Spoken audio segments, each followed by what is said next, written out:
Assalamualaikum warahmatullahi wabarakatuh. Alhamdulillahilladzi hadana li hadza wa ma kunna nahtadiya laula an hadana Allah.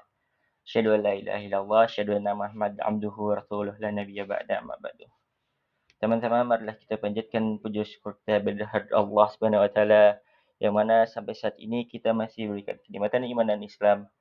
Tak lupa salawat serta salam kita haturkan pada baginda Nabi Muhammad sallallahu alaihi wasallam dan mengucapkan Allahumma shalli ala Muhammad wa ala ali Muhammad. Baiklah, pada kesempatan yang berbahagia ini saya akan membahas pembahasan tentang nikah dengan subtema menikah sesuai Islam. Sebelumnya, perkenalkan nama saya Rehan Fadil Gimnastiar dengan NIM 211010 2004 dengan dosen pengampu Al-Ustadzuna Dr. Zulkarnain Muhammad Ali MSI dengan mata kuliah Hukum Keluarga Islam. Yang pertama, marilah kita memahami apa pengertian dari nikah. Nikah secara bahasa diambil atau bermakna ad-dhammu yang bermakna menghimpun. Yang mana dikatakan oleh Ibnu Qudamah, nikah menurut syariah adalah akad perkawinan ketika kata nikah diucapkan secara demikian secara mutlak, maka kata itu bermakna demikian selagi tidak ada dalil pun yang memalingkan darinya. Yang mana apabila telah disebutkan sighatul akad atau ijab qabul pada pernikahan seperti ankahtuka wa zawwajtuka yang diucapkan wali kepada mempelai pria, maka begitulah perkawinan. Dan juga disebutkan dalam landasan dalilnya man tazawwaja faqad istakmala nisfal iman falyattaqillah fi nisfil baqi. Yang artinya barang siapa menikah maka ia telah melengkapi separuh dari agamanya dan hendaklah ia bertakwa kepada Allah dalam memelihara yang separuhnya lagi. Hadis riwayat At-Tabrani Al-Hakim. Dan juga menurut Al-Azhari, an-nikah dalam bahasa Arab pada aslinya bermakna al-wat'u, yang bermakna persetubuhan, yang mana pernikahan disebut perkawinan dan nikah karena terjadinya sebab persetubuhan. Yang selanjutnya ialah anjuran untuk menikah dalam Islam, yang mana Islam sangat menganjurkan seorang pria untuk menikah karena pada aspeknya nikah dapat membuka pintu-pintu rezeki. Dan juga Allah menyebutkan dalam banyak ayat di dalam kitabnya dan menganjurkan kepada kita untuk melaksanakan. Di antaranya firman Allah Subhanahu wa taala pada ayat Ali Imran tentang ucapan Zakaria, dan juga yang pastinya hikmah-hikmah di dalamnya seperti meninggalkan perbuatan zina, yang mana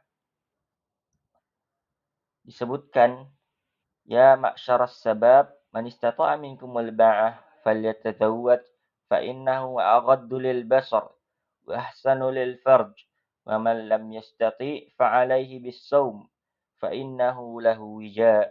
Yang artinya, wahai para pemuda, barang siapa di antara kalian yang mampu menikah, maka menikahlah, karena menikah lebih dapat menahan pandangan dan lebih memelihara kemaluan. Dan barang siapa yang tidak mampu, maka hendaklah ia berpuasa, karena puasa dapat menekan syahwatnya sebagai tameng. Yang selanjutnya ialah kenapa disebut menikah itu mudah, murah, dan simpel. Yang mana di dalam Islam terdapat prinsip-prinsip taisir kemudahan dan juga nilai-nilai kesederhanaan. Dengan itu, Islam mendukung finansial yang tidak membebani secara finansial seorang pria dan juga tidak menekan pencegahan terhadap borosan, yang mana di dalam pernikahan yang sederhana membantu menjaga keseimbangan antara memenuhi kebutuhan pasangan tanpa menimbulkan beban berkelebihan, yang mana disebutkan dalam sebuah riwayat yang mana terdapat seorang wanita yang menerima mahar yang kecil, dan disebutkan juga sebaik-baiknya mahar ialah mahar yang tidak memberatkan seorang pria, dan juga sebagaimana syarat-syarat yang tidak menafikan konsekuensi pernikahan yang mana bahkan merupakan konsekuensi dalam tujuannya, yang mana pensyariatan menggaul dengan ma'ruf, memberi nafkah, pakaian, tempat tinggal kepada sang istri dengan cara yang baik. Yang mana dengan hal ini merupakan kriteria-kriteria menikah dengan mudah, murah, dan simpel. Yang selanjutnya pada tata cara pernikahan harus berlandaskan Al-Quran dan Sunnah yang sahih sesuai dengan pemahaman para salafus salih, yang mana pada ketentuan-ketentuan nikah hanya perlu memenuhi aspek-aspek yang berlandaskan dengan Al-Quran dan Sunnah dan memenuhi syarat-syarat rukun nikah. Yang selanjutnya ialah ada permasalahan-permasalahan dalam pernikahan yang harus diketahui. Salah satunya adalah iddah.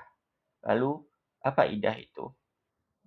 Iddah merupakan istilah yang diambil dari bahasa Arab dari kata mana iddah yang bermakna perhitungan, yang mana masa iddah merupakan sebutan nama suatu masa di mana seorang wanita menanti atau menunggu perkawinan setelah ia ditinggalkan mati oleh suaminya atau diceraikan. Yang mana dalam hikmah pensyariatannya, yang pertama ialah memastikan apakah wanita tersebut sedang hamil dan tidak. Yang kedua, menghindari ketidakjelasan garis keturunan yang mana menyebabkan seorang tidak tahu nasabnya dan juga tidak bisa mendapatkan hak waris dan juga aspek-aspek lainnya. Dan yang terakhir, berpikir ulang ketika hendak memutuskan tarik keluarga keturunan. Yang selanjutnya, terdapat beberapa aspek-aspek problematika yang terdapat di dalam masa iddah ini yang terdapat di Indonesia. Yang mana meskipun prinsip iddah yang diatur dalam hukum Islam, beberapa masalah atau problematika yang berkaitan dengan pelaksanaannya yang muncul di berbagai konteks termasuk di Indonesia. Yang mana terdapat aspek-aspek masalah yang ada di Indonesia sebagai berikut. Yang selanjutnya ialah ihdad bagi wanita karir, yang mana harus kita ketahui pengertian ihdad. Yang mana ihdad merupakan seorang wanita yang ditinggal mati dan ia tidak boleh menggantikan pakaiannya dan menggunakan wangi-wangiannya, serta tidak dianjurkan untuk keluar. Yang mana pada aspek terjadi di Indonesia terjadi atau banyaknya terjadi seorang wanita karir di Indonesia atau menggantikan pekerjaan suaminya. Maka pada hal ini apabila dalam keadaan darurat dan ia tidak memiliki harta lagi, maka ia boleh meninggalkan ihdad ini. Yang selanjutnya ialah penyelesaian nafkah pada masa iddah. Yang mana apabila seorang laki mentalak raj'i, maka pada masa iddah pada perempuan yang ditinggalkannya, maka ia harus tetap memberikan nafkah kepada sang istri sesuai dengan ketentuan nafkah sebelum semasa ia masih menjadi istrinya. Yang mana terdapat di Indonesia seorang yang telah mentalak walaupun talak raj'i, ia telah melepaskan istrinya dan tidak memberikan nafkah. Yang mana hal ini tidak diperbolehkan karena masih adanya hak nafkah baginya. Dan selanjutnya ialah pemberian harta khulu pada istrinya atau biasa yang terkenal di Indonesia harta gonogini. Yang mana apabila semasa ia menikah, mereka suami istri memberi ketentuan apabila seorang istri tentuan diceraikan, maka ia harus memberikan harta kepada sejumlah harta kepada istrinya. Maka terdapat di problematika yang ada di Indonesia maupun dari kalangan orang terkenal seperti artis ataupun orang biasa permasalahan harta ini. Maka sampai akhirnya dihadapkan pada hakim. Yang mana apabila seorang suami meninggalkan seorang istrinya, maka apabila telah ada perjanjian tersebut, maka ia harus memberikan hulu tersebut. Yang selanjutnya adalah aspek-aspek lainnya yang ada di problematika Indonesia, seperti konteks hukum yang ada di Indonesia tergantung perbedaan pendapat di kalangan ulama mengenai durasi iddah dan juga yang pastinya kurang pemahamannya seorang terhadap hukum iddah, dan juga pelaksanaan yang tidak tepat khususnya di lingkungan yang kurang teredukasi terhadap agama, yang mana dapat menjadikan tantangan dan menjalankan iddah secara sesuai dengan ajaran Islam. Untuk mengatasi hal sesuai dengan ajaran Islam, maka perlunya edukasi dalam ajaran Islam tentang prinsip-prinsip hukum Islam, pemahaman yang lebih mendalam tentang iddah, dan juga aspek-aspek lainnya yang sesuai dengan nilai-nilai agama. Dan juga seorang istri yang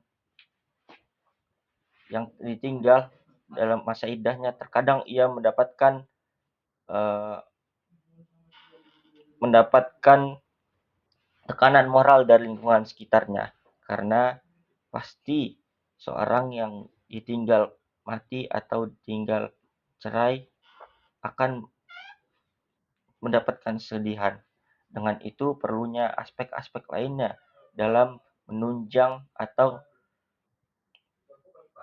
dapat mengetahui seorang itu masih dalam masa iddahnya atau tidak.